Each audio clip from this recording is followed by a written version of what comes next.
Washington, Minnesota, 11-12. We've got Minnesota minus 140 in this game. The total's 5.5. Shaded a little bit to the over at minus 115. In this hockey game tonight. Washington Capitals, boy, oh boy, tough times for them. Tough times defensively. Barry Trotz has said it again. We just got to do a better job keeping the puck out of their net. It's the same shit he said after the Detroit loss, 5-4 on the weekend at home. Said we got to keep the puck out of our net, and didn't happen against Winnipeg the other night. 3-2 lead, could not protect it. Mark Scheifele and the Jets finally win a game with Scheifele back. Scheifele had a fantastic game against Washington the other night. Great performance from him. Ties the game 3-3 in the last minute of the third period. And then the Jets win it in overtime, and he sets up the overtime winner for Tyler Myers. And the Jets come back to beat this all of a sudden slumping Washington Capitals team, and a team that defensively usually can rely on them. Not so much lately. They've been a very, very much beatable team. You can make some plays against them, can find open areas, quality scoring chances. They're giving up their quality scoring chances allowed number has gone up big time. Winnipeg was pelting that Washington net with shots in the third period. Multitude of quality chances. They were very much deserving, Winnipeg, to tie that game in the final minute as they did, and then they ended up winning in overtime. So Washington's got some defensive issues to correct. Barry Trotz talked about correcting them after the Detroit loss. Didn't happen. He's talking about it again after the Winnipeg loss. Can it happen tonight against this Minnesota team? And we know Minnesota at home, not the easiest team to beat. So, for me, I'm going to just stick with the over trend right now with Washington here. I mean, until I see defensive improvement from this hockey club, I'm inclined to keep riding with it. So over 5.5 is going to be my play in this game. For Washington, Minnesota, minus 110, over 5.5. Again, Washington's been trending over the total, and their power play's still been good. Offensively, Ovechkin and company have really still been able to produce points and goals. Defensively, though, and even Braden Holtby at times has been a little spotty. I got to see improvements until I change my mind. So and until I believe this trend changes. So we'll go with Washington over the total one more time tonight against Minnesota. Let's see who's on this. Alex is on this game, Washington, Minnesota. Of course, it's a wild game. I don't even have to look it up. Alex, if it's a wild game, he's talking about it. Alex, go for it. Can you guys hear me first off? Is this working fine? We're good. Yeah. He's good. Excellent. Good. All right. So, yeah, but this wild team, it's funny. They've gone over the total in 4 of the last 6 games. If you look at the last 2 games, we talked about with Chicago and Minnesota, they allowed 44 shots on net. Dubnyk was absolutely brilliant, and the Hawks' shot quality was beyond awful. Then you look at the game the other night against the New York Rangers. They have a 3-0 lead. They're coasting early. They nearly blow it. They allow 2 late. That game could have easily gone over the total as well. And you talk about this Washington team that's just somehow completely forgotten how to play defense, which has been their key piece for the longest time. Braden Holtby, like I said, Vezina quality goalie, just not showing up. Guys they're just playing kind of free wagon, kind of fire wagon hockey. And you got this going up against a wild team needing points. They need to get their offense generated a lot more.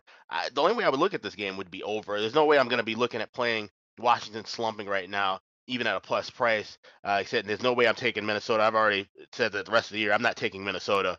Going against Minnesota at home right now, this team, like I said, much better home team than road team. And every time I've tried to jump and get the plus profit against them, it just hasn't worked out. So only way I'm looking at this game with the Capitals and Wild would be over the total. Yeah, you're waiting for the other shoe to drop and this Washington team to pick it up in their own zone. Maybe it's tonight, but I got to see it first. And you're right. I'm reluctant to bet on. This is a good price with Washington. I will say that. If you're into value, there's some decent value on Washington, plus 120. If you believe this is where they put their foot down, if you believe this is the spot where they put their foot down and show up big time and finally get off this little slump they've been in, it's a good price, but I've still got to see it before I can pull the trigger. So for me, it's just the over in this game. And Dana is going to talk about this game. This wasn't initially on his list of games, but he said he wants to talk about it, so we'll give him the floor right now. Capitals and Wild. Dana, what do you got? Well, the people in Minnesota can rejoice because I'm on the verge of putting the Wild into my top 10, and I guess that's what a 9-3-1 run will do for you. So it's congratulations for being in my almost top 10 of my power rankings. But in that streak, guys, the Wild have averaged almost 3.5 goals a game.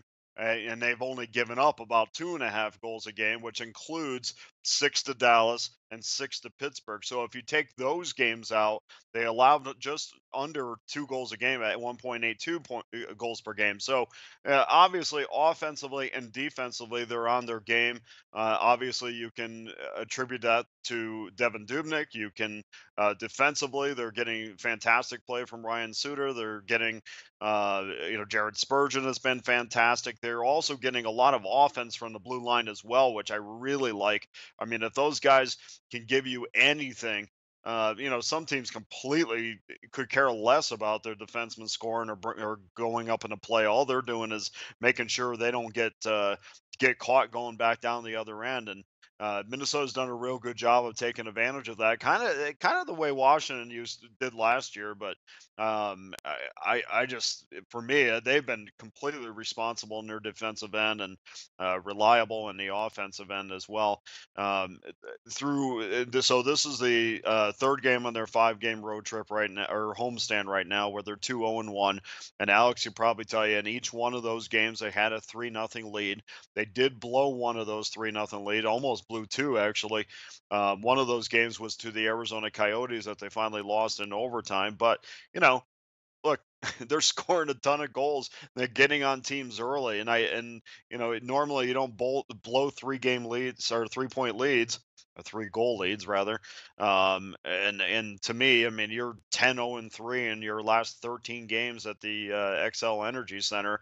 There's no reason to go against the Capitals team that.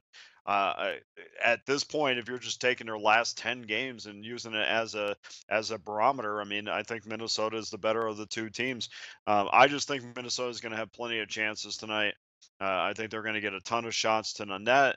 It just, and I do think this is going to be a higher paced game. So it kind of bodes well for the over, although that's not anything I'm going to be involved in. But I just think that I think Minnesota's the play tonight. I have no problem laying the juice on this number. All right, Minnesota. Yeah, I mean, it's fade the cold. I mean, that's the way I approach handicapping. It's like in any sport. If the team is cold and not playing well, I'm not going to try to be genius and say this is it and this is the time they get out of it. You got to show me you win a game first, and Washington's got to do that for me here tonight. So yeah, no argument with the Minnesota side. -140 for them at home, and they've been a very good home team, as we all know. Been much better at home than they've been on the road. Hey guys, thanks for tuning in to our channel. Now, we've put a lot of work into producing all these free videos, so please help us out and keep all our content free for you forever by simply liking, sharing, commenting, and subscribing. Now, not to mention, a visit to our industry-leading website will warm the hearts of all our SBR employees, especially myself. Now, the links are over there to the left, so do check those out. Thanks for watching.